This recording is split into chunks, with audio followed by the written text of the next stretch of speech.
আসসালামু আলাইকুম। আমি আপনাদের সাথে আজকে নতুন। আমার নাম মোহাম্মদ নবাব আলী। আমি দীর্ঘদিন ধরে সাধারণ জ্ঞান আন্তর্জাতিক অংশের ক্লাস নিয়ে থাকি। 2008 সাল থেকে আমার এই জার্নি শুরু হয়েছে। আজকে আমি তোমরা যারা 2025-এর ব্যাচ যারা ছেলে, যারা সেকেন্ড টাইমার পরীক্ষা দেবে এবং যারা 2026-এ এইচএসসি পরীক্ষায় অংশ নিতে যাচ্ছ, তাদের জন্য খুবই গুরুত্বপূর্ণ আন্তর্জাতিক অংশের আজকে আমরা ক্লাস নিব। সো আই এডুকেশনে তোমাদের প্রত্যেকেই স্বাগত। তোমাদের কোনো কোশ্চেন যদি থাকে সেটা তোমরা কোশ্চেন করবে, আর আমি চেষ্টা করব তোমাদেরকে খুবই কংক্রিটলি পড়ানোর জন্য। সাধারণ জ্ঞান হচ্ছে একটা মহাসমুদ্র, কিন্তু সমস্যাটা হচ্ছে যে এই সাধারণ জ্ঞানের আসলে কোন অংশ পড়ব, কোনটা বাদ দিব, এটা কিন্তু আমরা অনেকেই, এই যে বিশ্ববিদ্যালয়ে ভর্তিচ্ছু শিক্ষার্থী যারা আছে তারা কিন্তু অনেক সময় এটা বুঝে উঠতে পারে না। তো আমি চেষ্টা করব আমার দীর্ঘ অভিজ্ঞতার আলোকে তোমাদেরকে একদম গোছানো একটি প্রিপারেশান যাতে তোমরা নিতে পারো আন্তর্জাতিক অংশে, সেইটার ব্যাপারে আমি তোমাদেরকে সার্বিক সহযোগিতা করবো এবং সেভাবে ক্লাস নেওয়ার প্রচেষ্টা চালাবো। তো তোমরা প্রত্যেকেই আজকের এই ক্লাসটাকে যেটা করবে সেটা হলো যে শেয়ার করে দাও, এবং কে কোথা থেকে দেখছো সেটাও তোমরা কমেন্টে জানিয়ে দাও। আমি একটু কমেন্ট পড়ি। আচ্ছা, ইবনাত সাপিয়া দেলোয়ার, আসসালামু আলাইকুম ভাইয়া, কেমন আছেন? ওয়ালাইকুম আসসালাম, আলহামদুলিল্লাহ ভালো আছি। আচ্ছা, আমি ভালো আছি। ব্যাসে আমাদের পেজ, আচ্ছা ওকে, আসসালামু আলাইকুম ভাইয়া। ওয়ালাইকুম আসসালাম। আমি ধীরে ধীরে তোমাদেরকে হয়তো বা কমেন্টের জবাব আমি দিব। তাহলে আমরা শুরু করি। আমরা আজকে পড়ব হচ্ছে জাতিসংঘ পার্ট 1। তবে জাতিসংঘের পূর্বসূরি সংগঠন ছিল একটা, যে সংগঠনের নাম হচ্ছে জাতিপুঞ্জ। আগে আমরা জাতিপুঞ্জটা শেষ করব, এরপরে আমরা জাতিসংঘে ঢুকবো। মাথায় রাখবে জাতিসংঘের উপর 2টা ক্লাস নিব। আজকে নিব হচ্ছে আমি জাতিসংঘ পার্ট 1, আগামীকালকে নিব হচ্ছে আমি জাতিসংঘ পার্ট 2। তোমাদের কাছে আমার একটা রিকোয়েস্ট থাকবে, সেটা হলো যে যদি তোমরা আমার ক্লাস থেকে ভালো কিছু পেতে চাও তাহলে অবশ্যই ধৈর্য সহকারে ক্লাস করতে হবে। মাথায় রাখবে আমি দীর্ঘ 18 বছর ধরে পড়াচ্ছি, তার মানে আমার একটা ভালো অভিজ্ঞতা রয়েছে কি পড়তে হবে, কতটুকু পড়তে হবে এবং কি পড়তে হবে না, সেই ব্যাপারে আমি তোমাদেরকে একটা পূর্ণাঙ্গ ধারণা দিতে পারবো। সো শুরু করছি আজকের class.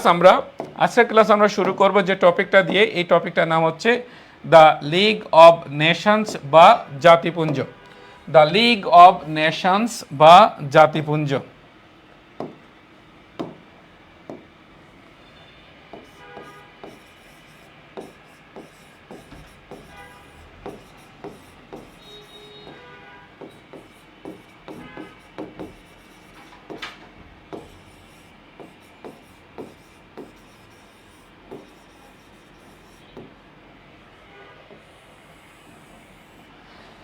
The league of Nations বা জাতিপুঞ্জ।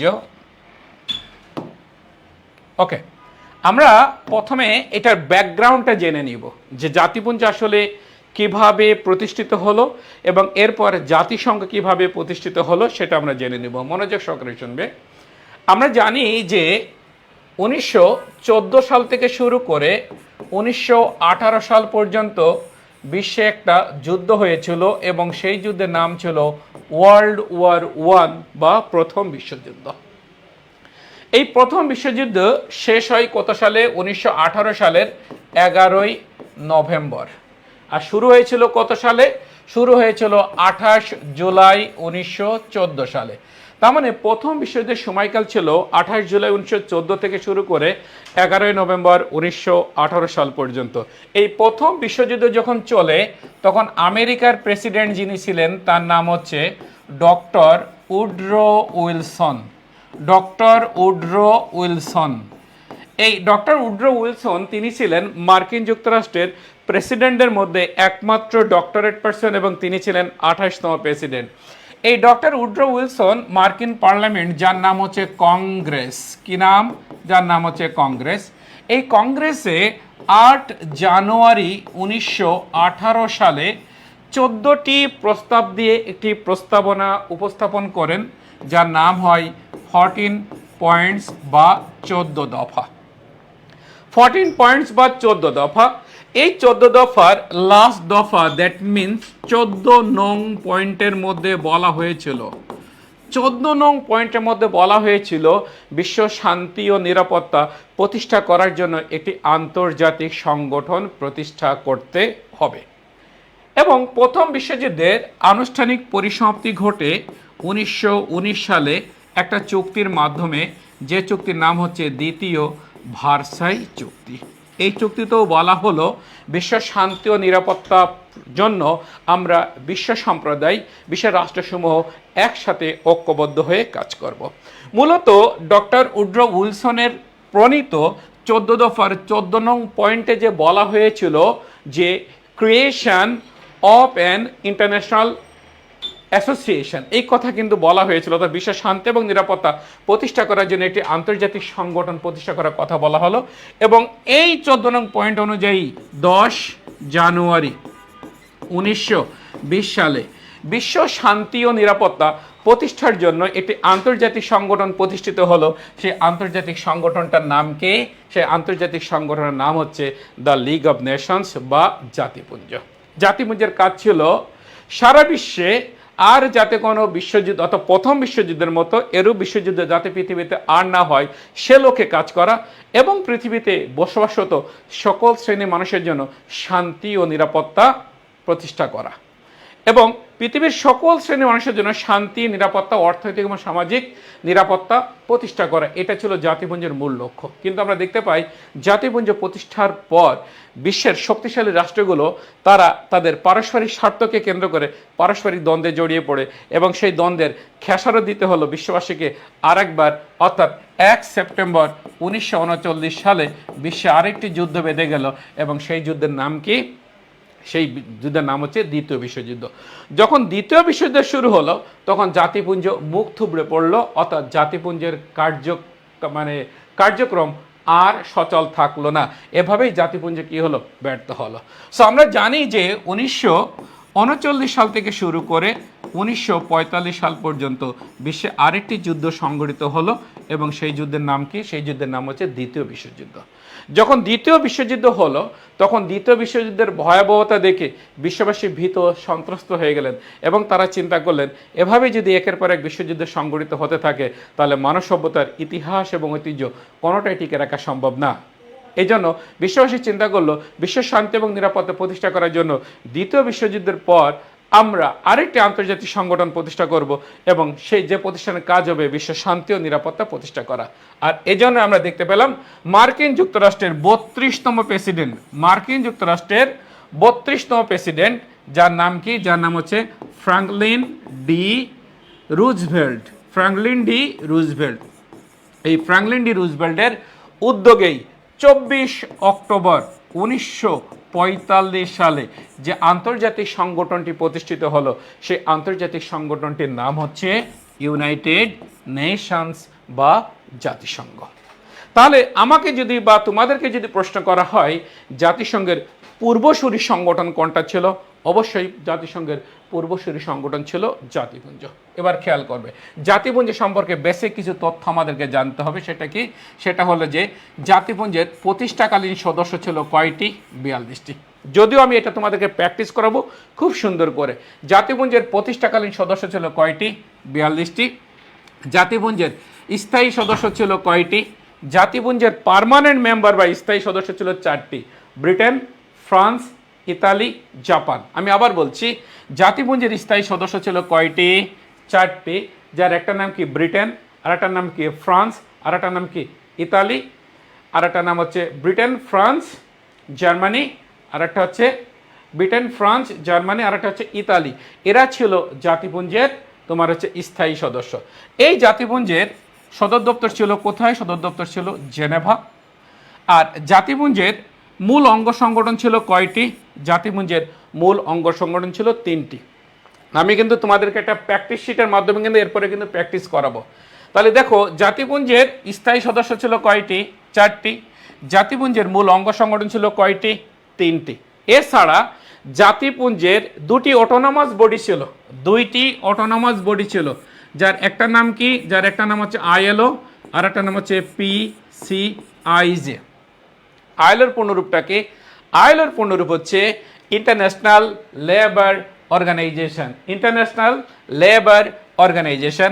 আর একটা হচ্ছে PCIJ, permanent court of international justice, permanent court of international justice. মাথায় রাখবে। এই জাতিপুঞ্জের প্রথম মহাসচিব যিনি ছিলেন তার নাম কি ছিল? তার নাম ছিল sir Eric Drummond, sir Eric Drummond. তাহলে আমরা কি বললাম? জাতিপুঞ্জের প্রথম মহাসচিব যিনি ছিলেন তার নাম কি? তার নাম ছিল স্যার এরিক ড্রুমন্ড। আর জাতিপুঞ্জের সর্বশেষ মহাসচিব ছিলেন যিনি, তার নাম হচ্ছে সিন লেস্টার, সিন লেস্টার। আর জাতিপুঞ্জের কার্যক্রম স্থগিত হলো কখন? যখন 1 সেপ্টেম্বর 1939 সালে দ্বিতীয় বিশ্বযুদ্ধ শুরু হলো। তার মানে জাতিপুঞ্জের কার্যক্রম স্থগিত ঘটে 1 সেপ্টেম্বর 1900 কত সালে? 1939 সালে। আর জাতিপুঞ্জকে আনুষ্ঠানিকভাবে বিলুপ্ত করা হলো 1900 কত সালে? 1946 সালে। এই যে তথ্যগুলো আমি বললাম, এই তথ্যগুলো তোমাদেরকে সুন্দরভাবে কি করতে হবে? সুন্দরভাবে মনে রাখতে হবে। তাহলে আমরা এতক্ষণ ধরে জাতিপুঞ্জ সম্পর্কে যে তথ্যগুলো বললাম সেটা আমরা একটা পিডিএফ শিটের ভিতরে করে আমরা দেখে নিব। আমরা যদি দেখি, একটু খেয়াল করবে।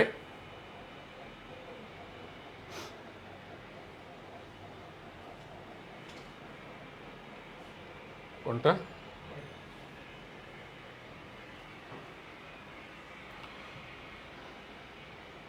খেয়াল করো এবারটা।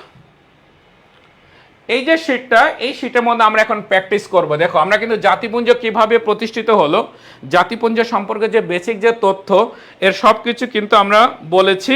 এখন তোমাদের কাজ যেটা হবে সেটা হলো যে আমার সাথে সাথে তোমরা প্র্যাকটিস করবা, দেখো তোমরা এটা পারো কিনা। খেয়াল করে দেখো, প্রথমে কি বলা হয়েছে? প্রথমে যেটা বলেছে, প্রথম বিশ্বযুদ্ধের পর বিশ্ব শান্তি প্রতিষ্ঠার লক্ষ্যে জাতিপুঞ্জ প্রতিষ্ঠিত হয়। কত সালে প্রতিষ্ঠিত হয়? 1920 সালে প্রতিষ্ঠিত হয়। তাহলে দেখো, প্রথম বিশ্বযুদ্ধের পর বিশ্বের শান্তি প্রতিষ্ঠার লক্ষ্যে জাতিপুঞ্জ প্রতিষ্ঠিত হয়। কত সালে প্রতিষ্ঠিত হলো? 1920 সালে প্রতিষ্ঠিত হয়। এরপরে জাতিপুঞ্জ গঠনের প্রস্তাবক ছিলেন কে? ছিলেন doctor Woodrow Wilson, doctor Woodrow Wilson. Doctor Woodrow Wilson যুক্তরাষ্ট্রের কততম প্রেসিডেন্ট ছিলেন? 28তম প্রেসিডেন্ট ছিলেন। কততম প্রেসিডেন্ট ছিলেন? 28তম প্রেসিডেন্ট ছিলেন। এরপরে উইলসনের 14 দফার কত নং দফায় জাতিপুঞ্জের সৃষ্টির কথা বলা হয়েছিল? 14 নং দফায়, 14 নং দফায়। এরপরে উড্রো উইলসন মার্কিন পার্লামেন্টের কংগ্রেসে 14 দফা পেশ করেন। কখন পেশ করেন? 8 জানুয়ারি 1918 সালে, 8 জানুয়ারি 1918 সালে। সো এভাবে যদি আমরা প্র্যাকটিস করি, আগে আমরা ব্যাকগ্রাউন্ড জানবো, তারপর আমরা প্র্যাকটিস করব।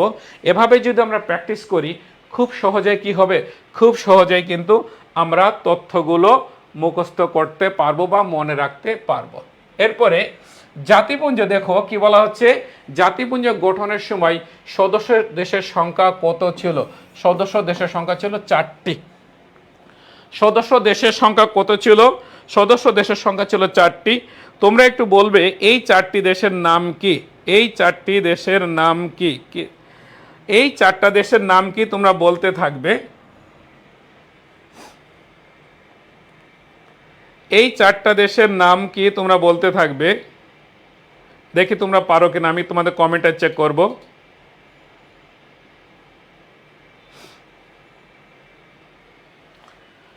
দেখো এই 4টা দেশ কি কি ছিল? দেখো, Britain, France, Italy and Japan. Britain, France, Italy এবং জাপান। জাতিপুঞ্জের স্থায়ী জাতিপুঞ্জের স্থায়ী সদস্য ছিল কতটি? জাতিপুঞ্জ গঠনের সময় সদস্য ছিল কতটি? এখানে একটু অ্যাড হবে, এইটা হবে 42টি। 42টি। তারপরে কি জাতিপুঞ্জের স্থায়ী সদস্য ছিল কয়টি? দেখো জাতিপুঞ্জের স্থায়ী সদস্য ছিল 4টি। কয়টি? 4টি। এরপরে প্রশ্ন কি, জাতিপুঞ্জের স্থায়ী সদস্য ছিল কোন দেশগুলো? Britain, France, Italy, Japan. Britain, France, Italy, Japan, এই দেশগুলো ছিল জাতিপুঞ্জের কি? জাতিপুঞ্জের স্থায়ী সদস্য। এরপরে দেখো কি আছে, এরপরে আছে জাতিপুঞ্জের মূল অঙ্গ সংগঠন ছিল কতটি ও কি কি? জাতিপুঞ্জের মূল অঙ্গ সংগঠন ছিল কতটি ও কি কি? 3টি। কয়টি? 3টি। যার একটা নাম কি? সভা, আরেকটা নাম কি? পরিষদ, আরেকটা নাম কি? আরেকটা নাম হচ্ছে সচিবালয়। সচিবালয়। তাহলে দেখো জাতিপুঞ্জের মূল অঙ্গ সংগঠন ছিল কতটি ও কে কি? 3টি ছিল মূল অঙ্গ সংগঠন, যার একটা নাম কি? সভা, একটা নাম কি? পরিষদ, আর একটা নাম ছিল সচিবালয়। এরপরে দেখো লেখা আছে কোন দেশটি জাতিপুঞ্জ গঠনের উদ্যোক্তা ছিল কিন্তু সদস্য ছিল না? কোন দেশটি জাতিপুঞ্জ গঠনের উদ্যোক্তা ছিল কিন্তু সদস্য ছিল না? যে দেশের নাম হচ্ছে মার্কিন যুক্তরাষ্ট্র। আমি এইখানে একটু বলি যে আমেরিকা জাতিপুঞ্জ গঠনের উদ্যোক্তা হওয়া সত্ত্বেও আমেরিকা কিন্তু জাতিপুঞ্জের সদস্য ছিল না। তাহলে এইখানে কোশ্চেনটা হচ্ছে আমেরিকা কেন জাতিপুঞ্জ গঠনের উদ্যোক্তা হওয়া সত্ত্বেও জাতিপুঞ্জের সদস্য ছিল না, সেটা আমরা একটু দেখি। খেয়াল করবে যে বিষয়টা হচ্ছে যে আমেরিকা ছিল উদ্যোক্তা কিন্তু আমেরিকা সদস্য ছিল না। বিষয়টা ইন্টারেস্টিং না? ইন্টারেস্টিং। মনোযোগ সহকারে শুনবে। দেখো 1823 সাল, এই 1823 সালে আমেরিকার প্রেসিডেন্ট যিনি ছিলেন তার নাম ছিল জেনারেল জেমস মনরো। এই মনরো শাসন আমলে আমেরিকা যে পররাষ্ট্রনীতি প্রণয়ন করে সেই পররাষ্ট্রনীতিকে বলা হচ্ছে মনরো ডকট্রিন বা মনরো নীতি বা মনরো মতবাদ। এর বাংলাটা কি? এর বাংলা হচ্ছে মনরো নীতি বা মতবাদ। মনরো নীতি বা মতবাদ। খেয়াল করবে এই মনরো নীতিতে আমেরিকা যেটা বলেছিল, কি বলেছিল? আমেরিকা বলেছিল মার্কিন যুক্তরাষ্ট্র নিজ দেশের ভৌগোলিক সীমারেখার বাইরে অন্য রাষ্ট্রের অভ্যন্তরীণ ইস্যুতে হস্তক্ষেপ করবে না। দ্বিতীয় কথা বলেছিল আমেরিকা ইউরোপের রাজনীতিতে অংশ নেবে না, আমেরিকা ইউরোপের কোনো প্রকার যুদ্ধে অংশ নেবে না, আমেরিকা ইউরোপের দ্বারা নিয়ন্ত্রিত কোনো সংগঠনে যোগদান করবে না। বলা হয়েছিল আমেরিকার কোনো ভূখণ্ডকে পৃথিবীর কোনো রাষ্ট্রের রাজনৈতিক বা উপনিবেশিক স্বার্থ হাসিলের ক্ষেত্র হিসেবে ব্যবহার হতে দিবে না। একটু আগে দেখো আমরা দেখলাম জাতিপুঞ্জের স্থায়ী সদস্য ছিল কয়টি? 4টি। যার একটা নাম কি? ব্রিটেন, আর একটা নাম কি? ফ্রান্স, আর একটা নাম কি? ইতালি, আর একটা নাম কি ছিল? জাপান। তাহলে কোন সংগঠনের স্থায়ী সদস্য মানে এটা কিন্তু অনেক ইম্পর্টেন্ট রোল প্লে করে। এই যে 3টা দেশ 4টার মধ্যে এই 3টা দেশ সবই কি? ইউরোপের দেশ। তাহলে অবশ্যই আমরা বলতে পারি জাতিপুঞ্জ ছিল ইউরোপের দ্বারা নিয়ন্ত্রিত একটি সংগঠন। মনরো ডক্ট্রিনে বলা হয়েছিল ইউরোপের রাজনীতিতে অংশ নেবে না, ইউরোপের যুদ্ধে অংশ নেবে না, ইউরোপের দ্বারা নিয়ন্ত্রিত কোনো সংগঠনে আমেরিকা যোগদান করবে না, অর্থাৎ উপনিবেশিক শক্তিগুলোর দ্বারা নিয়ন্ত্রিত কোনো সংগঠনে আমেরিকা যোগদান করবে না। তাহলে যদি এখন আসো তাহলে এই মনরো নীতিতে এই কথা বলা আছে যখন জাতিপুঞ্জ যোগদান করবে কি করবে না এই প্রস্তাব যখন আমেরিকার পার্লামেন্ট কংগ্রেসে যখন উত্থাপিত হলো তখন কংগ্রেসের উচ্চকক্ষের নাম কি? সিনেট। নাম কি? নাম হচ্ছে সিনেট। এই সিনেটের মেম্বার যারা তাদেরকে কি বলা হয়? সিনেটর বলা হয়। সিনেটর বলা হয়। এই সিনেটররা বলল আমরা যদি ইউরোপের দ্বারা নিয়ন্ত্রিত এই জাতিপুঞ্জে যোগদান করি তাহলে সেটা হবে মনরো নীতির সাথে সাংঘর্ষিক, যে কারণে আমরা জাতিপুঞ্জের সদস্যপদ লাভ করতে পারবো না। অর্থাৎ এই মনরো নীতির সাথে সাংঘর্ষিক হবে, যে কারণে আমেরিকা জাতিপুঞ্জ গঠনের উদ্যোক্তা হওয়া সত্ত্বেও আমেরিকা জাতিপুঞ্জের সদস্যপদ লাভ করেনি। আশা করি তোমরা বিষয়টা অবশ্যই বুঝতে পেরেছ। এরপরে যদি আমরা যাই এর পরের স্লাইডে, যদি আমরা যাই, দেখো খেয়াল করো, এরপরে কি বলা হচ্ছে, জাতিপুঞ্জের অটোনমাস বডি ছিল কয়টি ও কি কি? জাতিপুঞ্জের অটোনমাস বডি ছিল দুইটি, যার একটা নাম কি আইএলও। আইএলওর পূর্ণরূপ কি তোমরা একটু কমেন্টে জানাবে। আইএলওর পূর্ণরূপ কি তোমরা একটু কমেন্টে জানাবে। আর একটা হচ্ছে পিসিআইজে। আমি বলে দিই, আইএলও এর পূর্ণরূপ হচ্ছে international labour organisation. International labour Organization. আমি তোমাদেরকে একটা সুন্দর পিডিএফ দিয়ে দিব, অ্যান্সার শো পিডিএফ দিয়ে দিব। তোমরা শুধু আমার সাথে ধৈর্য সহকারে থাকো। ব্যাচে ভর্তি হতে আচ্ছা, কারো কোনো প্রশ্ন তো ফাইভ ভইয়া, আচ্ছা 28টি 28 14 নং দফায়, ভেরি গুড। এই যে অনেকেই রেসপন্স করছো, এটা খুবই ভালো। যারা যত বেশি রেসপন্স করবে, মাথায় রাখবে, যারা যত বেশি রেসপন্স করবে তাদের প্রিপারেশন তত ভালো হবে এবং পাবলিক বিশ্ববিদ্যালয়ে ভর্তি পরীক্ষাতে তোমরা তত ভালো পজিশন ক্রিয়েট করতে পারবে। তাহলে আমরা কি বললাম, জাতিপুঞ্জের অটোনমাস বডি ছিল কয়টি? দুইটি, যার একটা নাম কি আইএলও, আর একটা নাম হচ্ছে পিসিআইজে। পিসিআইজে হচ্ছে permanent court of international justice. এরপর আমরা যদি বলি জাতিপুঞ্জের সদর দপ্তর ছিল কোথায়? জাতিপুঞ্জের সদর দপ্তর ছিল জেনেভা। জাতিপুঞ্জের সদর দপ্তর ছিল কোথায়? জেনেভা। জাতিপুঞ্জের প্রথম মহাসচিব ছিলেন কে ছিলেন? Sir Eric Drummond. Sir Eric Drummond. জাতিপুঞ্জের সর্বশেষ মহাসচিব কে? জাতিপুঞ্জের প্রথম মহাসচিব ছিলেন স্যার এরিক ড্রুমন্ড। জাতিপুঞ্জের সর্বশেষ মহাসচিব কে ছিলেন? সর্বশেষ মহাসচিব যিনি ছিলেন তার নাম ছিল সিন লেস্টার। Sean Lester. জাতিপুঞ্জের কার্যক্রমের স্থগিত হয় কখন? যখন 1 সেপ্টেম্বর 1939 সালে দ্বিতীয় বিশ্বযুদ্ধ শুরু হয়, তখনই জাতিপুঞ্জের কার্যক্রম কি হয়? স্থগিত হয়। তাহলে আমরা এটা লিখব, ইংলিশে লিখলাম 1 সেপ্টেম্বর 1939 সালে। আর জাতিপুঞ্জকে আনুষ্ঠানিকভাবে বিলুপ্ত করা হয় কত সালে? জাতিপুঞ্জকে আনুষ্ঠানিকভাবে বিলুপ্ত করা হয় 1946 সালে। এতক্ষণ আমি আলোচনা করলাম জাতিপুঞ্জ নিয়ে। জাতিপুঞ্জ থেকে যদি কোনো প্রশ্ন আসে, আমি তোমাদেরকে গ্যারান্টি দিচ্ছি মিস হবে না। বন্দুকের গুলি হয়তো বা মিস হবে, কিন্তু জাতিপুঞ্জ সম্পর্কে আমি যা পড়াইলাম সেইখান থেকে কোনো প্রশ্ন আসলে তুমি অবশ্যই উত্তর করতে পারবে এবং এর বাইরে থেকে প্রশ্ন আসবে না, ততটুকু আমি তোমাকে গ্যারান্টি দিতে পারি। সবাই বন্ধুদের মেনশন করে দাও। আচ্ছা, এইটা কি সেকেন্ড টাইমের ক্লাস? ভাই এটা ফ্রি ক্লাস হচ্ছে। আমি তোমাদের প্রত্যেকটা ব্যাচেই ক্লাস নিব, আন্তর্জাতিক অংশের ক্লাস নিব। আমি তোমাদের প্রত্যেকটা ব্যাচের আন্তর্জাতিক অংশের ক্লাস নিব। আচ্ছা, ওকে। তাহলে এরপরে আমাদের জাতিপুঞ্জ কিন্তু শেষ হলো। জাতিপুঞ্জের সম্পর্কে আর তথ্য জানতে হবে না, যতটুকু তথ্য পড়লাম আমি ততটুকু তথ্য তোমাদের জন্য এনাফ। এখন আসো, এখন আমরা কথা বলবো কোনটাকে নিয়ে? জাতিসংঘকে নিয়ে কথা বলবো।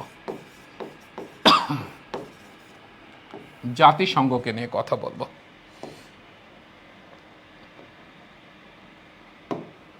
ওকে, খেয়াল করো। তাহলে আমরা কি বললাম? আমরা যেটা বললাম যে 1939 সাল থেকে শুরু করে 1945 সাল পর্যন্ত কি হয়েছিল? বিশ্বে একটা যুদ্ধ হয়েছিল এবং সেই যুদ্ধের নাম কি ছিল? সেই যুদ্ধের নাম হচ্ছে দ্বিতীয় বিশ্বযুদ্ধ। এই দ্বিতীয় বিশ্বযুদ্ধ চলাকালে দ্বিতীয় বিশ্বযুদ্ধের ভয়াবহতা দেখে বিশ্ববাসী চিন্তা করলো, এভাবে যদি একের পর এক বিশ্বযুদ্ধ সংঘটিত হতে থাকে তাহলে মানব সভ্যতার ইতিহাস এবং ঐতিহ্য কোনোটাই টিকে রাখা সম্ভব না।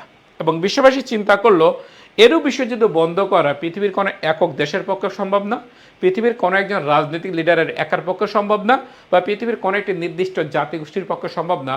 এর জন্য দরকার একটি আন্তর্জাতিক প্ল্যাটফর্ম, যে প্ল্যাটফর্মে পৃথিবীর সকল শান্তিকামী যার যার যোগ্যতা এবং সামর্থ্য অনুযায়ী অবদান রাখবে এবং যে অবদানকে কাজে লাগিয়ে বিশ্বব্যাপী শান্তি ও নিরাপত্তা প্রতিষ্ঠা করা সম্ভব হবে। আর এ কারণেই দ্বিতীয় বিশ্বযুদ্ধ চলাকালে 3টি দেশের সরকার প্রধান, যার একটা দেশের নাম কি ছিল? ইউএসএ, আর একটা দেশের নাম কি ছিল? ইউকে, আর একটা দেশের নাম কি ছিল? ইউএসএসআর। মাথায় রাখবে, ইউএসএ হচ্ছে ইউনাইটেড স্টেটস অফ আমেরিকা, অর্থাৎ আমেরিকাকে সংক্ষেপে ইউএসএ বলা হচ্ছে। ইউকে হচ্ছে ইউনাইটেড কিংডম বা যুক্তরাজ্য। ইউএসএসআর হচ্ছে সোভিয়েত ইউনিয়ন, বর্তমানে যে দেশটাকে আমরা রাশিয়া বলি, এই দেশটি 1922 সালে আরেকটা নামে প্রতিষ্ঠিত হয়। 4টা দেশ নিয়ে যাত্রা শুরু করেছিল, যার নাম ছিল সোভিয়েত ইউনিয়ন, এবং সংক্ষেপে ইংরেজিতে বলা হতো ইউএসএসআর বা union of Soviet socialist Republic. Union of Soviet socialist Republic, সংক্ষেপে সোভিয়েত ইউনিয়ন, ও ইংরেজিতে বলে ইউএসএসআর। তাহলে আমেরিকার প্রেসিডেন্ট তখন ছিলেন কে? তখন যিনি ছিলেন তার নাম ছিল ফ্রাঙ্কলিন ডিলানো রুজভেল্ট। ইউকের কে ছিলেন? Winston Churchill.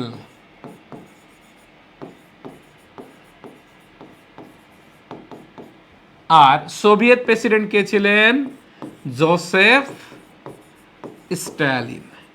Joseph Stalin. এই যে দ্বিতীয় বিশ্বযুদ্ধ চলাকালে শীর্ষ 3টি দেশের সরকার প্রধান যারা ছিলেন তারা কি করলেন? তারা 1941 সাল থেকে শুরু করে 1945 সাল পর্যন্ত, খেয়াল করবে, 1941 থেকে শুরু করে 1945 সাল পর্যন্ত বিশ্বের বিভিন্ন জায়গায় বিভিন্ন দেশের সরকার প্রধানদের সাথে বসলেন, আলোচনা করলেন, সভা করলেন, সেমিনার করলেন, সম্মেলন করলেন, সনদ স্বাক্ষর করলেন। এবং আমরা যেটা দেখতে পেলাম সেটা হলো যে 26 জুন 1945 সালে, 26 জুন 1945 সালে একটা সনদ স্বাক্ষরিত হলো, যে সনদের নাম কি? UN charter. এই ইউএন চার্টার বা জাতিসংঘ সনদ স্বাক্ষর হওয়ার মাধ্যমেই আমরা দেখতে পেলাম 24 অক্টোবর 1945 সালে যে সংগঠনটি প্রতিষ্ঠিত হলো, সেই সংগঠনের নাম কি হলো? সেই সংগঠনের নাম হলো ইউনাইটেড নেশনস বা জাতিসংঘ। এক্ষেত্রে খেয়াল করবে, এই জাতিসংঘ প্রতিষ্ঠা করার জন্য যতগুলো সম্মেলন বা পদক্ষেপ নেওয়া হয়েছিল সেখান থেকে কিন্তু পরীক্ষাতে প্রশ্ন আসে। তাহলে আমরা সেই জায়গাটা এখন আমরা কি করব? সেই জায়গাটা আমরা এখানে দেখে নিব।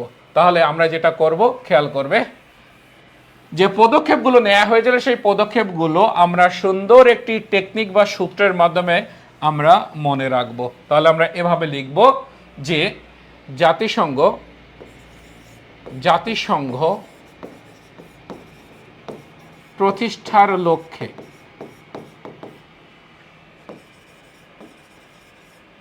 যে পদক্ষেপ নেওয়া হয়েছিল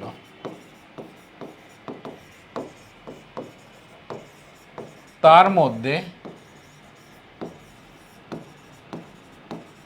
উল্লেখযোগ্য পদক্ষেপ হলো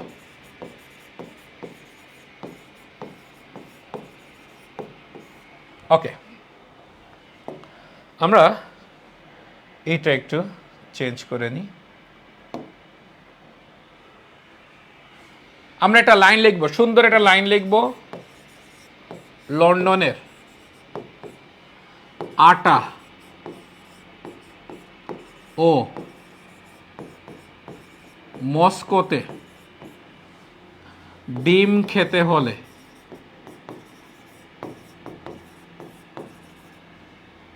ইয়েস বলে সাইন করে দাও। লন্ডনের আটা ও মস্কোতে ডিম খেতে হলে ইয়েস বলে সাইন করে দাও। এই লাইনটা দিয়ে আমরা মনে রাখব জাতিসংঘ প্রতিষ্ঠার লক্ষ্যে যে পদক্ষেপগুলো নেওয়া হয়েছিল তার মধ্যে উল্লেখযোগ্য পদক্ষেপ সমূহ। 1 নম্বরে এই লন্ডন দিয়ে লিখবো হচ্ছে আমরা লন্ডন ঘোষণা। এই লন্ডন ঘোষণা দেয়া হয়েছিল কত সালে? 1941 সালে। 2 আটাতে আমরা লিখব আটলান্টিক সনদ। আটলান্টিক সনদ, এটাও কত সালে? এটাও 1941 সালে। 3 নম্বর মস্কো দিয়ে লিখব হচ্ছে আমরা মস্কো সম্মেলন। মস্কো সম্মেলন, এই মস্কো সম্মেলন হয়েছিল 1943 সালে। মস্কোর মধ্যে দেখো ক আছে, মস্কোর মধ্যে ক অক্ষরটি আছে, এই ক দিয়ে হচ্ছে কাসাব্লাঙ্কা সম্মেলন। কাসাব্লাঙ্কা সম্মেলন, এটাও 1943 সালে হয়েছিল। মস্কোতে এই তেতে হচ্ছে তেহরান সম্মেলন, তেহরান সম্মেলন, তেহরান সম্মেলন, এটা 1943 সালে হয়েছিল। তোমাদের কাছে একটি প্রশ্ন, সেটা হলো যে এই যে মস্কো কোন দেশের রাজধানী, এটা তোমরা লিখবে কমেন্টে, এবং কাসাব্লাঙ্কা শহরটা কোন দেশে সেটাও তোমরা কমেন্টে লিখবে, আমি তোমাদেরকে অবশ্যই জানিয়ে দিব। আমি তোমাদেরকে অবশ্যই জানিয়ে দিব, বাট তোমরা লিখবে যে এই মস্কো কোন দেশের রাজধানী এবং কাসাব্লাঙ্কা শহরটি কোন দেশে অবস্থিত। আচ্ছা, এবারে 6 নম্বরে ডিমের ডতে হচ্ছে ডাম্বারটন ওক্স, ডাম্বারটন ওক্স সম্মেলন। এই ডাম্বারটন ওক্স সম্মেলন এটা হয় 1944 সালে। সাথে দেখো, ইয়েসকে আমরা সংক্ষেপে কি বলি, স্মার্টলি সংক্ষেপে বলি ইয়া বলি না, তাহলে ইয়েসটা আমরা লিখবো ইয়াল্টা সম্মেলন। দেখো এখানে ইয়া আছে, ইয়াল্টা সম্মেলন। এই ইয়াল্টা সম্মেলন হলো কত সালে? 1945 সালে। এরপরে আটে আমরা লিখবো সাইন। এই সাইন দিয়ে লিখবো আমরা একটি সম্মেলন, যে সম্মেলনের নাম হচ্ছে সান ফ্রান্সিসকো সম্মেলন। কারণ এই সান ফ্রান্সিসকো সম্মেলনে বসেই জাতিসংঘকে পরিচালনা করার জন্য যে লিখিত বিধানাবলী, যেটাকে বলা হয় জাতিসংঘ সনদ বা ইউএন চার্টার বলে। জাতিসংঘ সনদ, যার ইংরেজি কি ইউএন চার্টার। এই ইউএন চার্টার বা জাতিসংঘ সনদ স্বাক্ষর করা হয়েছিল বা সাইন করা হয়েছিল যে সম্মেলনে বসে, ওই সম্মেলনটার নামই হচ্ছে সান ফ্রান্সিসকো সম্মেলন। এ কারণে আমরা লিখব সাইনতে সান ফ্রান্সিসকো সম্মেলন। এই সান ফ্রান্সিসকো শহরটা কোথায়? মার্কিন যুক্তরাষ্ট্রের ক্যালিফোর্নিয়া অঙ্গরাজ্যে অবস্থিত। এই সান ফ্রান্সিসকো সম্মেলন এটাও হলো 1900 কত সালে? এটাও হলো 1945 সালে। তাহলে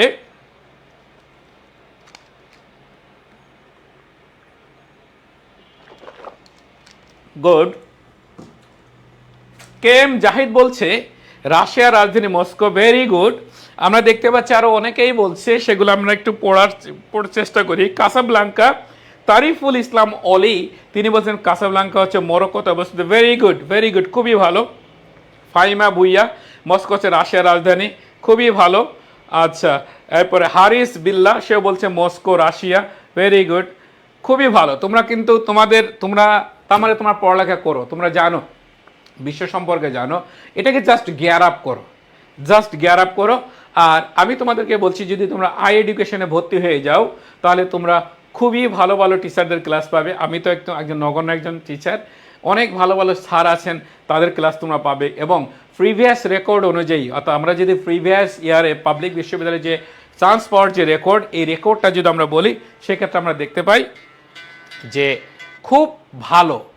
খুব ভালো রেজাল্ট কিন্তু আই এডুকেশন থেকে করতে পারছে এখানে যারা ভর্তি হয়েছিল। এখন আসো আমরা একটু মিলাইনি, কোনটাতে কোন সম্মেলন হচ্ছে। লন্ডনতে লন্ডন ঘোষণা, লন্ডনতে লন্ডন ঘোষণা। আটাতে লিখেছে কি আটলান্টিক সনদ। মস্কোতে কি লিখেছি? মস্কো সম্মেলন। মস্কোর মধ্যে ক আছে, এই ক দিয়ে লিখেছি কাসাব্লাঙ্কা সম্মেলন। মস্কোতে তেতে লিখেছি তেহরান সম্মেলন। তেহরান কোথায়? ইরানের রাজধানী তেহরান। ডিমের ড, এই ডিমের ডতে কি হবে? ডাম্বারটন ওক্স সম্মেলন। ডাম্বারটন ওক্স জায়গাটা হচ্ছে আমেরিকাতে। কোথায়? আমেরিকাতে। এরপরে ইয়েসতে কি লিখেছি? ইয়াল্টা সম্মেলন। ইয়াল্টা কোথায়? ইউক্রেনে। ইয়াল্টা কোন দেশে? ইউক্রেনে। এরপর আসো সাইনতে সান ফ্রান্সিসকো সম্মেলন। কারণ কি? জাতিসংঘ সনদ সাইন করা হয়েছিল বা স্বাক্ষর করা হয়েছিল কোন সম্মেলনে? সান ফ্রান্সিসকো সম্মেলনে। আমি আশা রাখি তোমরা এটা বুঝতে পারছো। এখন মূল সমস্যাটা কোথায়? মূল সমস্যাটা হচ্ছে যে সাল মনে রাখা, তাই না? সাল মনে রাখা অনেক কঠিন। আমি চেষ্টা করব সালটা যাতে তোমরা খুব সহজেই মনে রাখতে পারো, সে একটা সিস্টেম আমি তোমাদেরকে দেখাই দিচ্ছি, খেয়াল করবে। আমরা সালটা একটু দেখি, যে আমরা যদি এখন বলি যে লন্ডনের আটা, দেখো এই লন্ডনের আটাতে কয়টা সম্মেলন? লন্ডনের আটাতে হচ্ছে 2টা সম্মেলন। 2টা সম্মেলন কত সালে হয়েছে? 41 সালে হয়েছে। আবার মস্কোতের মধ্যে কয়টা সম্মেলন? 3টা সম্মেলন। 3টাই কত সালে হয়েছে? 43 সালে হয়েছে। তাহলে আমরা যদি বলি যে লন্ডনের আটার কেজি 41 টাকা, খেয়াল করো, লন্ডনের আটার কেজি কত? লন্ডনের আটার কেজি 41 টাকা। ওই আটাটাই মস্কোতে 43 টাকা কেজি। ওই আটাটাই মস্কোতে কত? মস্কোতে 43 টাকা কেজি। তার মানে লন্ডনের আটার কেজি 41 টাকা। এ কথার অর্থ হচ্ছে লন্ডন ঘোষণা এবং আটলান্টিক সনদ দুটাই 1941 সালে হয়েছিল। ওই আটাটাই মস্কোতে 43 টাকা কেজি। মানে কি?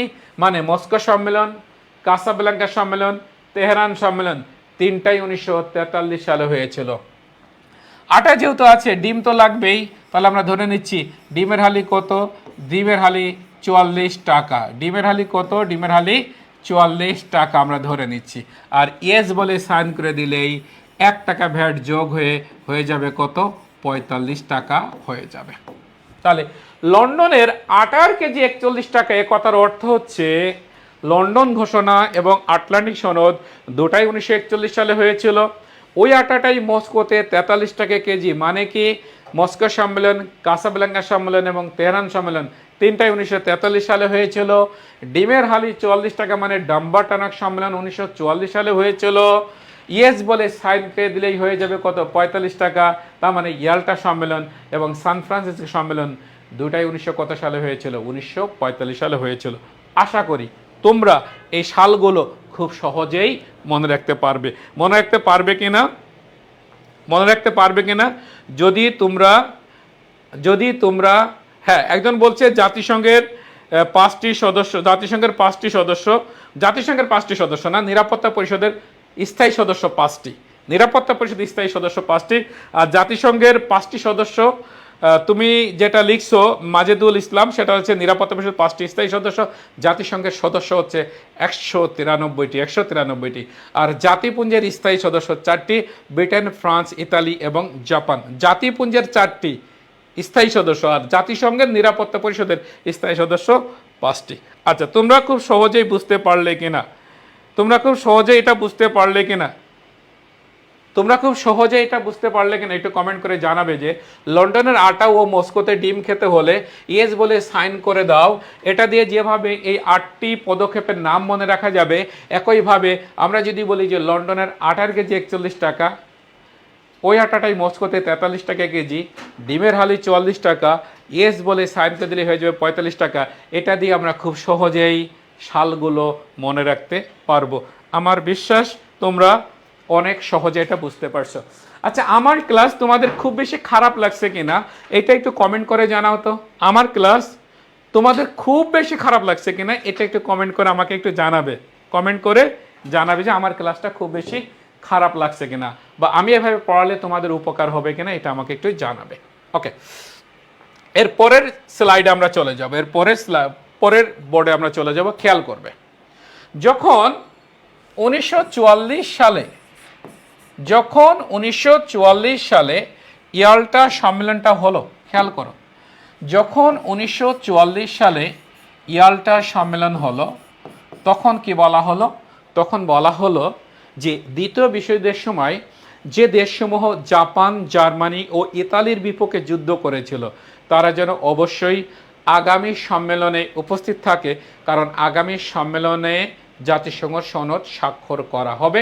সম্মেলনটি অনুষ্ঠিত হবে মার্কিন যুক্তরাষ্ট্রের ক্যালিফোর্নিয়া অঙ্গরাজ্যে। সো আমরা দেখতে পেলাম 25 এপ্রিল 1945 থেকে শুরু করে 26 জুন 1945 সাল পর্যন্ত সম্মেলন হলো। যে সম্মেলনের নাম কি? যে সম্মেলনের নাম হচ্ছে সান ফ্রান্সিসকো সম্মেলন। সান ফ্রান্সিসকো সম্মেলন। এই সম্মেলনে আহ্বান করা হলো কাদেরকে? যারা স্বাধীনতা পক্ষের শক্তি, যারা বিশ্ব শান্তি ও নিরাপত্তা রক্ষা করার জন্য কাজ করতে চায় এবং যারা দ্বিতীয় বিশ্বযুদ্ধের সময় জাপান, জার্মানি ও ইতালি বিপক্ষে যুদ্ধ করেছিল। আমরা দেখতে পেলাম যে এই সম্মেলনে যারা উপস্থিত হলো এদের ভিতরে 50টি দেশের প্রতিনিধি 26 জুন 1945 সালে কি করলো? 50টি দেশের প্রতিনিধি জাতিসংঘ সনদে স্বাক্ষর করলো। কয়টা? 50টি দেশের প্রতিনিধি জাতিসংঘ সনদে স্বাক্ষর করলো। তখন কিন্তু আমরা দেখতে পেলাম পোল্যান্ড কিন্তু এই সম্মেলনে অংশগ্রহণ করে নাই। আমরা জানি যে 1 সেপ্টেম্বর 1939 সালে হিটলার যখন পোল্যান্ডের ডানজিক বন্দরে আক্রমণ করে এই আক্রমণের মধ্য দিয়েই কিন্তু দ্বিতীয় বিশ্বযুদ্ধের সূচনা হয়েছিল। তাহলে এই সম্মেলনে অবশ্যই কার উপস্থিত হওয়ার কথা ছিল? পোল্যান্ডের। কিন্তু পোল্যান্ডের প্রেসিডেন্ট নির্বাচনকে কেন্দ্র করে একটি সংকট তৈরি হয়েছিল, যে কারণে পোল্যান্ড থেকে কেউ কি করতে পারে নাই, এই সম্মেলনে উপস্থিত হয় নাই। পোল্যান্ডের প্রতিনিধি পরবর্তীতে কি করলো? 15ই অক্টোবর 1945 সালে কি করলো? পোল্যান্ড স্বাক্ষর করলো, জাতিসংঘ সনদে স্বাক্ষর করলো। এভাবে এই যে টোটাল স্বাক্ষর করলো কয়টা দেশ? তাহলে 51টি দেশ। এই 51টি দেশের স্বাক্ষরের মধ্য দিয়েই 24 অক্টোবর 1945 সালে প্রতিষ্ঠিত হলো যে সংগঠনটি, সেই সংগঠনটির নাম কি? জাতিসংঘ, যার প্রতিষ্ঠাকালীন সদস্য ছিল কয়টি? 51টি। খেয়াল করবে। তাহলে তোমাকে যদি প্রশ্ন করা হয় যে জাতিসংঘ সনদে স্বাক্ষরকারী দেশ ছিল কয়টি, তুমি অবশ্যই লিখবে 51টি। জাতিসংঘের প্রতিষ্ঠাকালীন সদস্য ছিল কয়টি? 51টি। জাতিসংঘের, তাহলে দেখো প্রতিষ্ঠিত হলো 24 অক্টোবর 1945 সালে। জাতিসংঘ সনদ অর্থাৎ এই তারিখের আগে দেখো 26 জুন 1945 সালে 50টা দেশ স্বাক্ষর করেছে, আর 15 অক্টোবর 1945 সালে একটা দেশ স্বাক্ষর করেছে, যার নাম কি? পোল্যান্ড। তাহলে 50 আর 1 কত হলো? 51। এই 51টি দেশের স্বাক্ষরের মধ্য দিয়েই 24 অক্টোবর 1945 সালে প্রতিষ্ঠিত হলো কয়টা দেশ? প্রতিষ্ঠিত হলো যে সংগঠন, কয়টা দেশ নিয়ে? 51টি দেশ নিয়ে। তার নাম কি? ইউনাইটেড নেশনস বা জাতিসংঘ। বাট যদি প্রশ্ন করে এভাবে, খেয়াল করবে, যদি প্রশ্ন করে এভাবে প্রতিষ্ঠানকালীন সদস্য 51টি, প্রতিষ্ঠাকালীন সদস্য 51তম দেশ, 51তম রাষ্ট্র পোল্যান্ড। আচ্ছা খেয়াল করবে, যদি প্রশ্ন করে এভাবে যে সনদ স্বাক্ষর অনুষ্ঠানে কতটি দেশ জাতিসংঘ সনদে স্বাক্ষর করেছিল? আবার খেয়াল করবে, সনদ স্বাক্ষর অনুষ্ঠানে কতটি দেশ জাতিসংঘ সনদে স্বাক্ষর করেছিল? তখন কিন্তু উত্তর হবে কয়টি? তখন কিন্তু উত্তর হবে 50টি। কারণ এই সনদ স্বাক্ষর অনুষ্ঠান বলতে এইটাকে বোঝানো হচ্ছে। আমি আবার একটু খেয়াল তোমাদেরকে বলি, যদি প্রশ্ন হয় জাতিসংঘ সনদে স্বাক্ষরকারী দেশ ছিল কতটি, যার উত্তর দিব আমরা 51টি। আর যদি প্রশ্ন হয় সনদ স্বাক্ষর অনুষ্ঠানে কতটি দেশ জাতিসংঘ সনদে স্বাক্ষর করেছিল, তখন কিন্তু আমরা উত্তর দিব কয়টি? উত্তর দিব 50টি।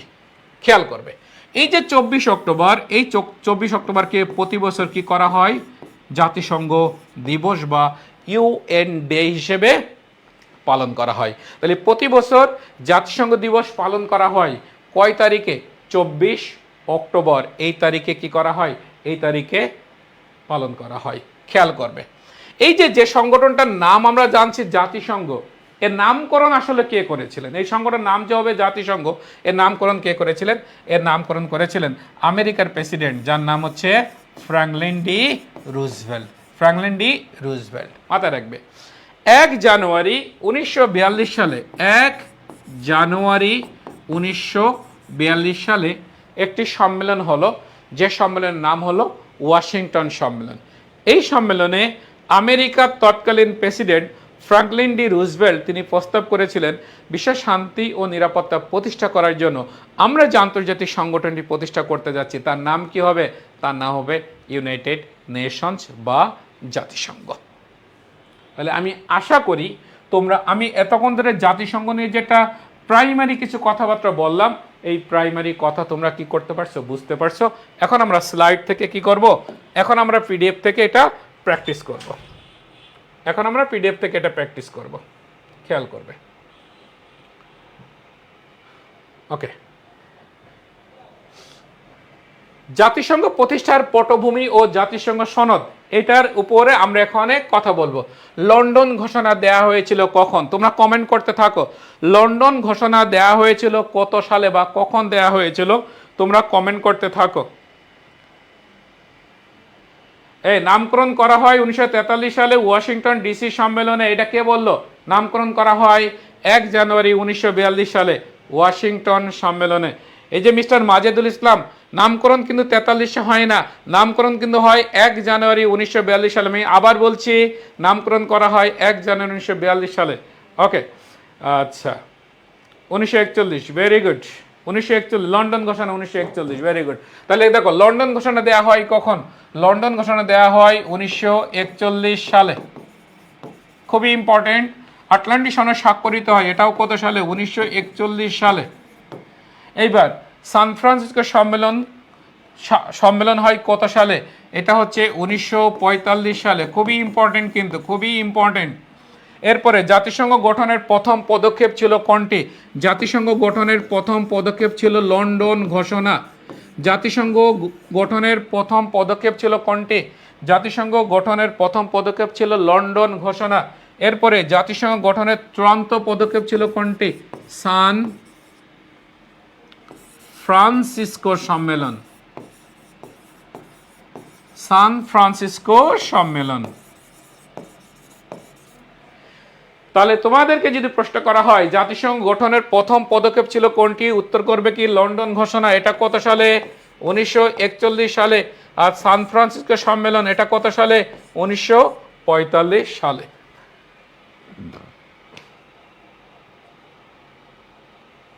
এরপরে আসো, তোমাদের এই প্যাটার্নটা ভাল লাগতেছে কিনা সেটা আগে বলো তো। আমি প্রথমে আলোচনা করে নিচ্ছি, দেন আমি এটা প্র্যাকটিস করাচ্ছি। এইটা তোমাদের ভাল লাগতেছে কিনা, ভালো লাগছে কিনা, বা এইভাবে পড়াইলে খুব বেশি ইফেক্টিভ হবে কিনা তোমরা একটু বলো। আমি যেভাবে তোমাদেরকে এখন এই যে প্রথমে আলোচনা করে নিচ্ছি, লেখাচ্ছি, দেন আবার সুন্দর করে প্র্যাকটিস করাচ্ছি, এইভাবে পড়াইলে তোমাদের সুন্দর হবে কিনা সেটা বলো। তোমরা একটু বলবে যেভাবে এই প্র্যাকটিসটা তোমাদের জন্য তোমাদের কেমন লাগছে সেটা একটু বলবে। ওকে, তাহলে দেখো জাতিসংঘ সনদের রচয়িতা, জাতিসংঘ সনদের রচয়িতা হচ্ছে আর্কিবেল্ড ম্যাকলিস।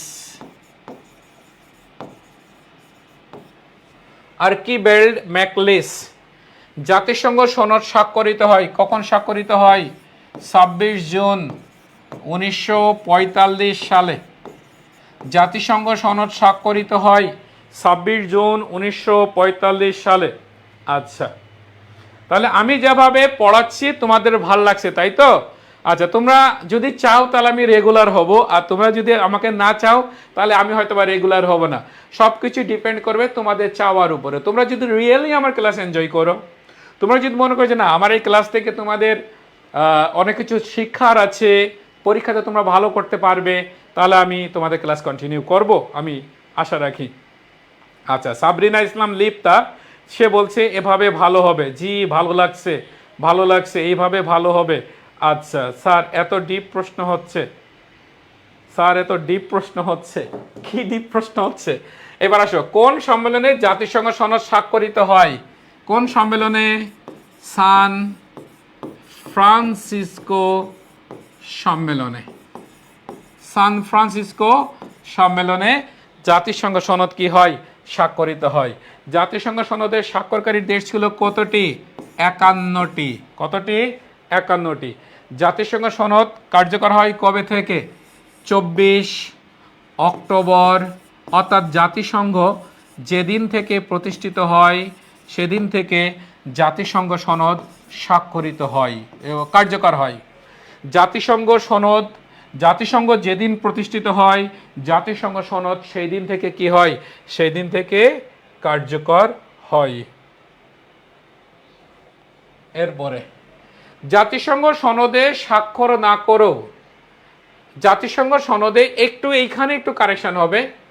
কারেকশনটা হচ্ছে জাতিসংঘ সনদে স্বাক্ষর না করো বিষয়টা এরকম না, জাতিসংঘ সনদ স্বাক্ষর অনুষ্ঠানে উপস্থিত না থেকেও, আমি লিখে দিই জাতিসংঘ সনদ স্বাক্ষর অনুষ্ঠানে উপস্থিত না থেকেও, তাহলে দেখো এটা কাটা যাবে, কাটে যে এইটা হবে, হ্যাঁ, যে জাতিসংঘ সনদ স্বাক্ষর অনুষ্ঠানে উপস্থিত না থেকেও জাতিসংঘের প্রতিষ্ঠাতা দেশ কোনটি? কোনটি বলো তো ভাইয়া? পোল্যান্ড। কোনটি? পোল্যান্ড। এরপরে সান ফ্রান্সিসকো সম্মেলনে কতটি দেশ জাতিসংঘ সনদে স্বাক্ষর করেছিল? তোমরা বলবে, এই প্রশ্নের উত্তর তোমরা দিবে। সান ফ্রান্সিসকো সম্মেলনে কতটি দেশ জাতিসংঘ সনদে স্বাক্ষর করেছিল? দেখো 50টি। কয়টি হবে? 50টি। জাতিসংঘ গঠনের উদ্যোক্তা কে ছিল? জাতিসংঘ গঠনের উদ্যোক্তা ছিল ফ্রাঙ্কলিন ডি রুজভেল্ট।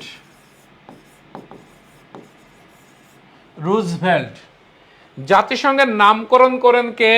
এই যে নামকরণ ইনিই করেছিলেন। কে করেছিলেন? Franklin D Roosevelt. আচ্ছা, এই প্রশ্নটা ডাবল হয়ে গেছে, এটা কাটা যাবে। এরপরে জাতিসংঘ দিবস পালিত হয় কবে? জাতিসংঘ দিবস পালিত হয় 24 অক্টোবর। 24 অক্টোবর।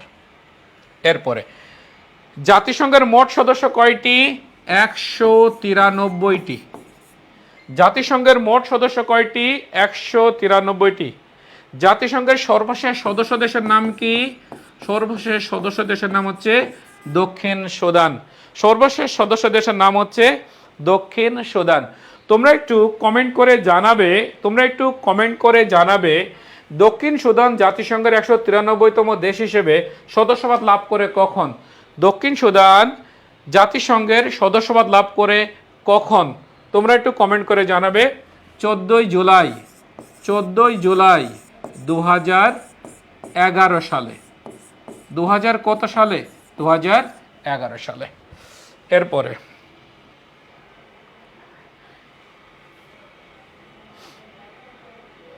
আচ্ছা, এ পর্যন্ত হচ্ছে আমাদের জাতিসংঘ গঠনের পটভূমি এবং জাতিসংঘ সনদ।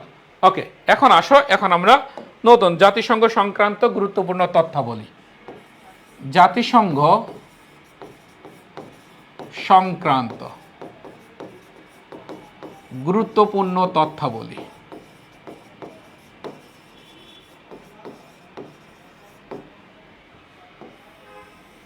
খেয়াল করবে। তাহলে আমরা বলেছিলাম যে জাতিসংঘের সদস্য কয়টি বলেছি? 193টি। তাহলে দেখো, পৃথিবীতে দুইটা দেশ আছে, যে দুইটা দেশ স্বাধীন সার্বভৌম কিন্তু জাতিসংঘের সদস্য না। পরীক্ষাতে প্রশ্ন আসে এভাবে, নিম্নের কোন দেশ স্বাধীন ও সার্বভৌম কিন্তু জাতিসংঘের সদস্য না? তাহলে এমন দেশ কয়টি? এমন দেশ হচ্ছে দুইটি, এবং এই দুইটির নাম কি? একটা নাম হচ্ছে ভ্যাটিকান সিটি। একটা দেশের নাম কি? একটা দেশের নাম হচ্ছে ভ্যাটিকান সিটি। আর একটা দেশের নাম কি? আর একটা দেশের নাম হচ্ছে কসোভো। তাহলে পৃথিবীতে দুইটি স্বাধীন সার্বভৌম রাষ্ট্র আছে, যে দুইটি স্বাধীন সার্বভৌম রাষ্ট্র তারা জাতিসংঘের সদস্য না, যার একটা নাম কি? ভ্যাটিকান সিটি, আর একটা নাম কি? কসোভো। পরীক্ষাতে কিন্তু প্রশ্ন আসে, নিম্নের কোন দেশ স্বাধীন ও সার্বভৌম কিন্তু জাতিসংঘের সদস্য না, যার একটা নাম কি? যার একটা নাম ভ্যাটিকান সিটি, আর একটা নাম কি? কসোভো। এরপরে আসো, এরপরে হচ্ছে জাতিসংঘের পর্যবেক্ষক দেশ। জাতিসংঘের পর্যবেক্ষক দেশ কয়টি? দুইটি, যার একটা নাম কি? যার একটা নাম হচ্ছে প্যালেস্টাইন, আর একটা নাম কি? আর একটা নাম হচ্ছে ফিলিস্তিন, আর একটা নাম হচ্ছে ভ্যাটিকান সিটি। খেয়াল করবে। তাহলে এই যে পর্যবেক্ষক রাষ্ট্র, যার ইংরেজি কি? যার ইংরেজি হচ্ছে অবজারভার স্টেট। এরা কি করতে? এরা কি দেখো, জাতিসংঘের পর্যবেক্ষক দেশ মানে এই দুটি দেশ জাতিসংঘের মিটিং বা অধিবেশনে উপস্থিত থাকতে পারবে। এই দুটি দেশ জাতিসংঘের মিটিং বা অধিবেশনে উপস্থিত থাকতে পারবে, কিন্তু জাতিসংঘে যখন কোনো প্রস্তাব উঠবে তখন সেই প্রস্তাব পাশের ক্ষেত্রে এরা কোনো ভোট দিতে পারবে না।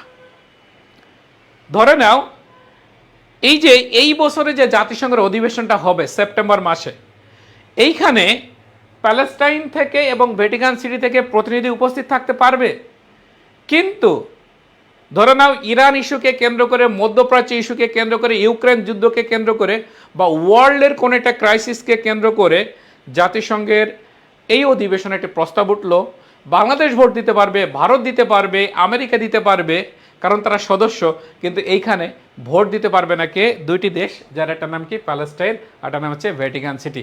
তাদের কোনো ভোটাধিকার নাই, এ কারণে তারা হচ্ছে জাতিসংঘের অবজারভার স্টেট বা পর্যবেক্ষক সদস্য। এরপর দেখো, আমরা যদি বলি বাংলাদেশ, এই যে বাংলাদেশ জাতিসংঘের কততম সদস্য? বাংলাদেশ জাতিসংঘের হচ্ছে 136তম সদস্য, এবং এই সদস্যপদ লাভ করে বাংলাদেশ 17 সেপ্টেম্বর 1900 কত সালে? 1974 সালে। খুবই ইম্পর্টেন্ট। এবং বাংলাদেশ জাতিসংঘের কততম সদস্য? 136তম সদস্য। তাহলে বাংলাদেশ জাতিসংঘের কততম সদস্য? 136তম সদস্য।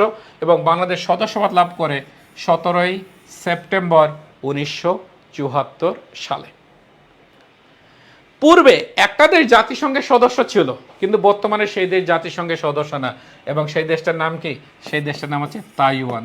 সেই দেশটার নাম কি? তাইওয়ান। এই তাইওয়ান 1950 থেকে শুরু করে 1971 সাল পর্যন্ত জাতিসংঘের সদস্য ছিল, কিন্তু বর্তমানে আর সদস্য না। তাইওয়ানকে বের করে দেওয়া হয়েছে এবং 71 সালে চীনকে সদস্যপদ দেওয়া হয়েছে। এই ইতিহাস অন্য একদিন বলবো। এরপরে আসো, আয়তনে জাতিসংঘের ক্ষুদ্রতম সদস্য দেশ। আয়তনে ক্ষুদ্রতম দেশ মাথায় রাখবে। যদি তোমাকে প্রশ্ন করা হয় আয়তনে বিশ্বে ক্ষুদ্রতম দেশ কোনটি, তখন তুমি উত্তর করবে ভ্যাটিকান সিটি। ভ্যাটিকান সিটি বিশ্বে আয়তনে ও জনসংখ্যায় ক্ষুদ্রতম দেশ, কিন্তু ভ্যাটিকান সিটি কিন্তু জাতিসংঘের সদস্য না। তাহলে আয়তনে জাতিসংঘের ক্ষুদ্রতম দেশের নাম কি? মোনাকো। নাম কি? মোনাকো। আর জনসংখ্যায় জাতিসংঘের ক্ষুদ্রতম সদস্য দেশের নাম কি? জনসংখ্যায় ক্ষুদ্রতম জাতিসংঘের দেশ, এটা এই র্যাঙ্কিংটা চেঞ্জ হয় দুটি দেশের মধ্যে, যার একটা দেশের নাম টুভালু আর একটা দেশের নাম কি? নাউরু। তোমরা কোনো কোনো বইতে নাউরু পেতে পারো, কোনো কোনো বইতে টুভালু পেতে পারো, বাট এই মুহূর্তে জনসংখ্যায় জাতিসংঘের ক্ষুদ্রতম সদস্য দেশের নাম কি? টুভালু। কি নাম? টুভালু। কি নাম? টুভালু। ওকে, এরপরে আসো। দেখো, এই যে জাতিসংঘ যে পরিচালিত হওয়ার জন্য কি লাগে? অর্থ লাগে না? অবশ্যই অর্থ লাগে। এই জাতিসংঘ, এই অর্থ বা বাজেট কোথা থেকে আসে? জাতিসংঘের সদস্য রাষ্ট্রদের দেওয়া যে চাঁদা, জাতিসংঘ সদস্য রাষ্ট্রদের দেওয়া যে চাঁদা, এই চাঁদা থেকেই জাতিসংঘের বাজেটের অর্থ আসে। মাথায় রাখবে, একটি সদস্য দেশ জাতিসংঘ বাজেটের সর্বোচ্চ 25% দিতে পারবে, তার বেশি দিতে পারবে না। সর্বোচ্চ 25% দিতে পারবে, তার বেশি দিতে পারবে না। বর্তমানে জাতিসংঘকে সর্বোচ্চ বাজেট বা চাঁদা দেয় আমেরিকা। কত পার্সেন্ট? 22%। জাতিসংঘে বর্তমানে সর্বোচ্চ চাঁদা দেয় কে? আমেরিকা। কত পার্সেন্ট? 22%। তাহলে আমাদের বাংলাদেশ কত পার্সেন্ট দেয়? কে বলতে পারবে? জাতিসংঘ বাজেট অর্থাৎ জাতিসংঘে প্রদেয় বাংলাদেশের চাঁদার পরিমাণ কত? তোমরা বলো, আমি দেখি তো এটা শুনি। তোমরা একটু বলবে যে সবচেয়ে বেশি চাঁদা দেয় যুক্তরাষ্ট্র। ওকে, ভেরি গুড, ভেরি গুড। আচ্ছা আচ্ছা, তোমাদের কাছে প্রশ্ন হচ্ছে যে বাংলাদেশ চাঁদা যে দেয় জাতিসংঘে, এটা কতটুকু দেয়? কতটুকু দেয় বাংলাদেশ? চীন দেয় 7.2%। চীনেরটা ভাই মুখস্থ করতে হবে না, মুখস্থ করবে সর্বোচ্চ বেশি কে দেয় এবং বাংলাদেশ দেয় কত, এইটা মুখস্থ করতে হবে। এই জন্য আমি বলছি সাধারণ জ্ঞানটা হচ্ছে একটা মহাসমুদ্র। এখান থেকে আমি কি পড়বো কি পড়বো না সেটা ইম্পর্টেন্ট। মূলত তুমি পড়ার কারণে না, ভুল পড়ার কারণে তুমি কিন্তু পরীক্ষায় খারাপ করবে।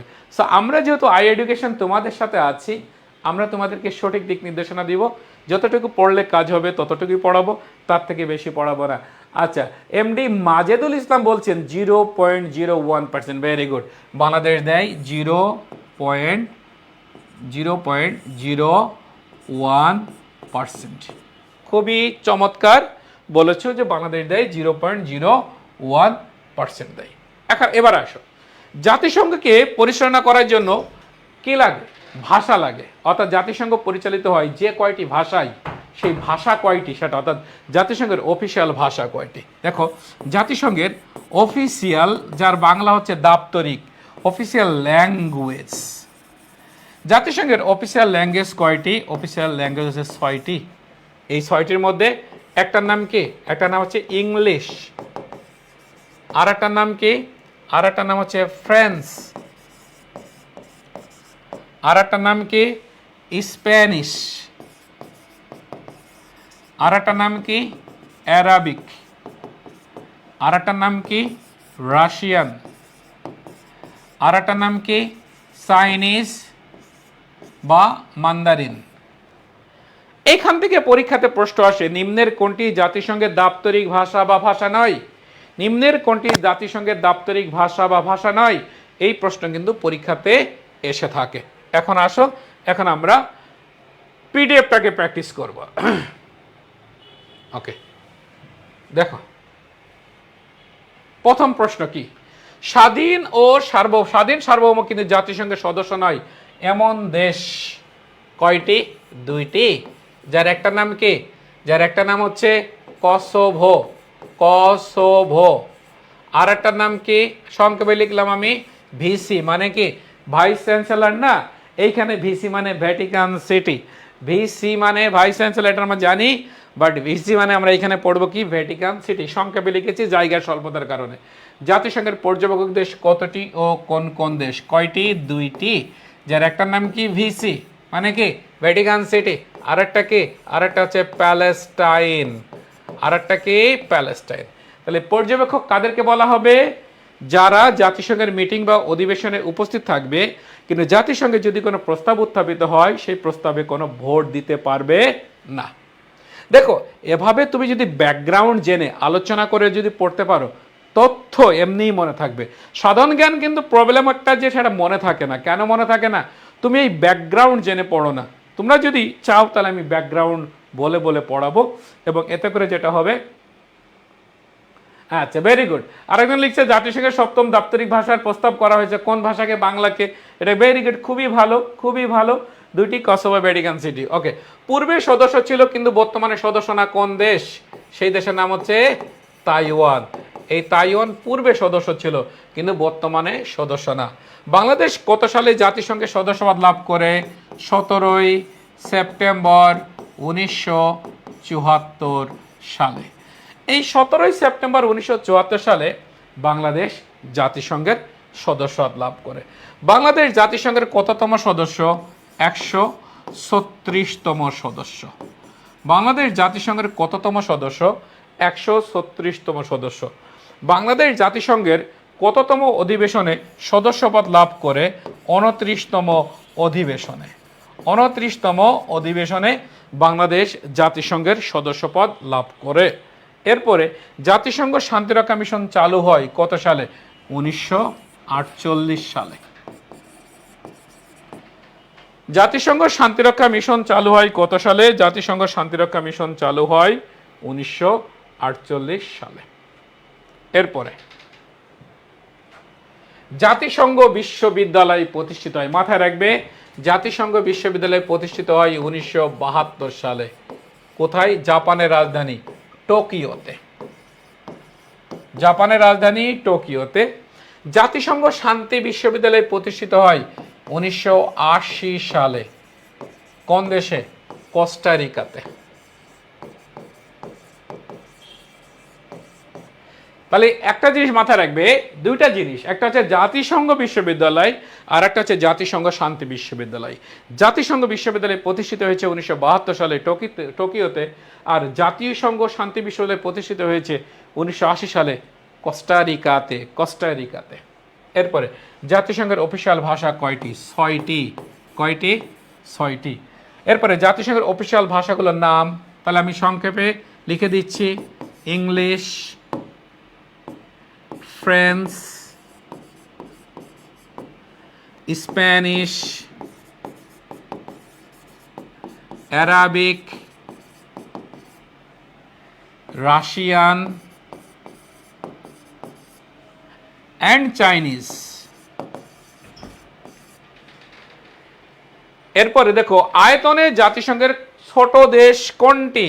আয়তনে জাতিসংঘের ছোট দেশের নাম হচ্ছে মোনাকো। নাম কি? মোনাকো। এরপরের স্লাইডে আমরা চলে যাব। এরপরের স্লাইডে জনসংখ্যায় জাতিসংঘের ক্ষুদ্রতম সদস্য দেশ কোনটি বা ছোট দেশ কোনটি? দেশটার নাম হচ্ছে টুভালু। টুভালু। তোমরা একটু বলবে টুভালু এটি কোন মহাদেশের দেশ? টুভালু এটি কোন মহাদেশের দেশ? এটা তোমাদের কাছে প্রশ্ন, তোমরা কমেন্ট করতে থাকো, আমি তোমাদের কমেন্টটা দেখব। পিডিএফ কই পাবো? পিডিএফ অবশ্যই দেওয়া হবে। আরেকটা জিনিস, সেটা হলো যে আগামীকাল তোমাদের এই যে আজকে যে ক্লাসটা আমি নিচ্ছি এটার উপর একটা পরীক্ষা হবে, তোমাদের আগামীকাল একটা পরীক্ষা হবে। ওকে, মোনাকো সব জায়গায় দেওয়া হবে। আমাদের খুবই সুন্দর সিস্টেম, তোমাদের হতাশ হওয়ার দরকার নেই। খুবই ভালো প্রিপারেশন নেওয়ার জন্য যা যা করা দরকার আই এডুকেশন তোমাদের জন্য করবে। সো আই এডুকেশন এখন ভর্তি প্রক্রিয়া চলছে, তোমরা ডিইউ আইসিইউ ব্যাচ যেটা রয়েছে সেটাতে তোমরা ভর্তি হয়ে যেতে পারো, এবং সেকেন্ড টাইমার যারা রয়েছে, যারা 2025-এর ব্যাচ ছিলে, তোমরা সেকেন্ড টাইমার আমাদের ক্লাস চলছে সেখানে ভর্তি হতে পারো। আর যারা 2026-এ এইচএসসি পরীক্ষা দিচ্ছ, তোমরা আমাদের যে ডিইউ যে আইসিইউ যে ব্যাচ আছে সেখানে তোমরা ভর্তি হও। এরপরে দেখো যে জাতিসংঘের আয়ের মূল উৎস কি? জাতিসংঘের মূল উৎস হচ্ছে সদস্য দেশসমূহের চাঁদা। এরপরে জাতিসংঘের সর্বোচ্চ চাঁদা প্রদানকারী দেশ কোন দেশ? ইউএসএ। কত পার্সেন্ট দেয়? 22% দেয় ইউএসএ। আর জাতিসংঘের প্রদেয় বাংলাদেশের চাঁদার পরিমাণ কত? 0.01%। 0.01%। জাতিসংঘের প্রদেয় বাংলাদেশের চাঁদার পরিমাণ কত? 0.01%। ওকে, ফাইম ভুইয়া বলছে ওশেনিয়া। এরপরে কয়টা বাজে পরীক্ষা হবে সবই আপডেট জানিয়ে দেওয়া হবে। এরপরে ভেরি গুড, রাজধানী মাজেদুল ইসলাম বলছে রাজধানী ফুনাফুটি, ভেরি গুড, খুবই ভালো। এরপর আমরা দেখতে পাচ্ছি মাজেদুল ইসলাম বলছে এটার অবস্থান হচ্ছে ওশেনিয়া মহাদেশে। ওকে, এরপরে আমরা এরপরের পিডিএফে আমরা চলে যাচ্ছি। এরপরের পিডিএফ হচ্ছে জাতিসংঘের পতাকার রং কি? জাতিসংঘের পতাকার রং হচ্ছে নীল ও সাদা, নীল ও সাদা। এরপরে জাতিসংঘের পতাকায় কোন গাছের পাতা দেখা যায়? দেখো, জাতিসংঘের পতাকায় দেখা যায় জলপাই গাছের পাতা, কারণ জলপাই গাছ হচ্ছে শান্তির প্রতীক। জলপাই গাছ হচ্ছে শান্তির প্রতীক। আর জাতিসংঘের উদ্দেশ্য হচ্ছে বিশ্ব শান্তি ও নিরাপত্তা প্রতিষ্ঠা করা। জলপাই গাছের পাতা, জলপাই গাছের পাতা দেখা যায়। এরপরে জাতিসংঘে নিয়োজিত বাংলাদেশের বর্তমান স্থায়ী প্রতিনিধি, জাতিসংঘে নিযুক্ত বাংলাদেশের বর্তমান স্থায়ী প্রতিনিধি কে? তোমরা কমেন্ট করে জানাও।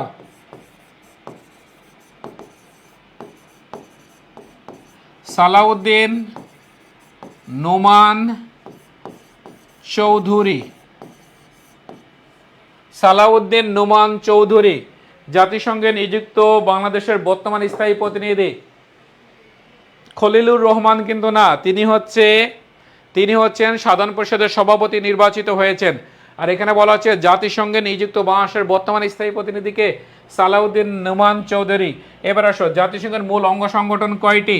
জাতিসংঘের মূল অঙ্গ সংগঠন 6টি, এবং এই 6টি অঙ্গ সংগঠনের নাম আমি লিখে দিচ্ছি, তোমরা খাতায় লিখে নিবে। একটার নাম কি? একটার নাম হচ্ছে সাধারণ পরিষদ, একটার নাম হচ্ছে সাধারণ পরিষদ। 2 নম্বরে নিরাপত্তা পরিষদ, নিরাপত্তা পরিষদ। 3 নম্বরে আন্তর্জাতিক আদালত বা বিচারালয়। 4 নম্বর অর্থনৈতিক ও সামাজিক পরিষদ।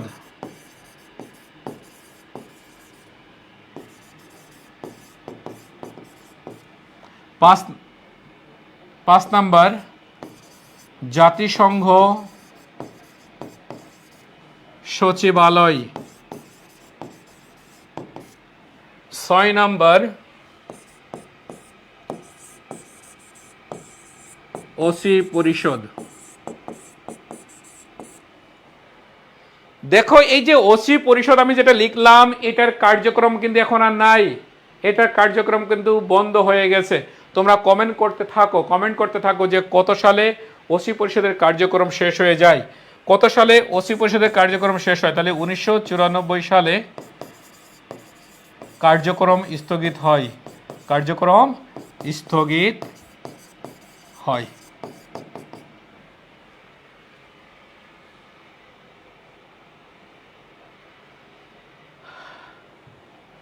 তোমরা একটু দেখে নাও যে আজকে আমি যে ক্লাসটা নিলাম এটা হচ্ছে জাতিসংঘ পার্ট 1, এই ক্লাসটা নিয়েছি। আগামীকাল 29 জুন একই সময়ে ক্লাস হবে জাতিসংঘ পার্ট 2, অর্থাৎ আমরা সাধারণ পরিষদ থেকে শুরু করব ক্লাস। এরপরে ক্লাস হবে আন্তর্জাতিক সংস্থা 30 জুন। 1 জুলাই আমাদের অর্থ বছর শুরু হয়, এই 1 জুলাই আমরা ক্লাস দেব আন্তর্জাতিক সংস্থা 2।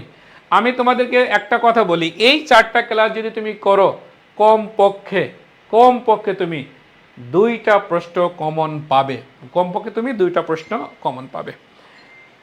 সো আজকের ক্লাস তোমাদের কেমন লাগলো তোমরা একটু যদি কমেন্ট করে জানাতে, এবং আমার এই ক্লাস থেকে তোমরা কতটুকু উপকৃত হতে পারলে সেটা যদি জানাতে তাহলে আমার ভালো লাগতো, এবং আমার ক্লাস তোমাদের ভালো লাগছে কিনা সেটা যদি জানাতে তাহলে আমার বেশ ভালো লাগতো। আচ্ছা, এমন সময় ক্লাস দিছে আমাদের এক্সাম। আচ্ছা, এটা তো ফ্রি ক্লাস, আমি তো ক্লাস নিব, এটা তো ফ্রি ক্লাস, আমি তো রেগুলারই ক্লাস নিব, তোমাদের চিন্তা করিও না। আমি তোমাদের সাথে আছি, আই এডুকেশন তোমাদের সাথে আছে। ইনশাল্লাহ তোমাদের খুব ভালো একটা প্রস্তুতি আমরা উপহার দিতে সক্ষম হব। আচ্ছা, করতে পারবো ফাহিম ভুইয়া। আচ্ছা, আলহামদুলিল্লাহ, অনেক ভালো লেগেছে, অনেক সুন্দর লেগেছে ক্লাস ভাইয়া, অনেক ভালো। আচ্ছা, যাই হোক, তাহলে কি আমি আগামীকাল ক্লাস নিব সেটা বলো তোমরা, আগামীকালকে আমি ক্লাস নিব কিনা সেটা বলো তোমরা। হ্যাঁ, তাহলে তোমরা একটু দেখে নাও যে আগামীকাল ক্লাস হচ্ছে এইটা জাতিসংঘ পার্ট 2, আর তারপরের দিন ক্লাস হবে 30 জুন আন্তর্জাতিক সংস্থা 1, আর জুলাই মাসে 1 তারিখে হবে আন্তর্জাতিক সংস্থা 2। এটা সেভ করো। হ্যাঁ, তো এখানে তো সেভ থাকবে, লাভ। তাহলে ওকে, তাহলে তোমরা ভালো থাকো। আগামীকাল একই সময় 7টা 15 তোমাদের সাথে দেখা হচ্ছে। তাই যারা 2026-এর যারা এইচএসসি পরীক্ষা দিচ্ছ তোমরা তোমাদের আসন নিশ্চিত করো, আই এডুকেশনে ভর্তি হয়ে এখানে ডিইউ আইসিইউ যে ব্যাচ আছে সেখানে তোমরা ভর্তি হয়ে যাও। আরেকটা হচ্ছে 2025-এর ব্যাচ যারা ছিলে তোমরা সময় নষ্ট না করে, কারণ তোমরা কিন্তু সময় নষ্ট করেছো বিধায় তোমাদের কিন্তু চান্স হয়নি। সো এবার এই সুযোগটা তোমরা হাতছাড়া করো না, তোমরা এই সুযোগটাকে কাজে লাগিয়ে সুন্দর প্রিপারেশন নিয়ে তোমরা তোমাদের ভবিষ্যৎ বিনির্মাণে এক ধাপ এগিয়ে থাকো। সেই জন্য আই এডুকেশনের সাথে থাকো, আই এডুকেশনে তোমরা ভর্তি হয়ে যাও। আমি কথা দিচ্ছি আন্তর্জাতিক অংশে তোমাদের যে প্রস্তুতি আমি করাতে সক্ষম হব, এটা হয়তোবা তোমাদের সৌভাগ্য হবে আর কি, যে কারণ আমার 18 বছর অভিজ্ঞতা রয়েছে, সেই অভিজ্ঞতার আলোকে আমি তোমাদেরকে পড়াবো। সকলেই ভালো থাকো, আল্লাহ হাফেজ।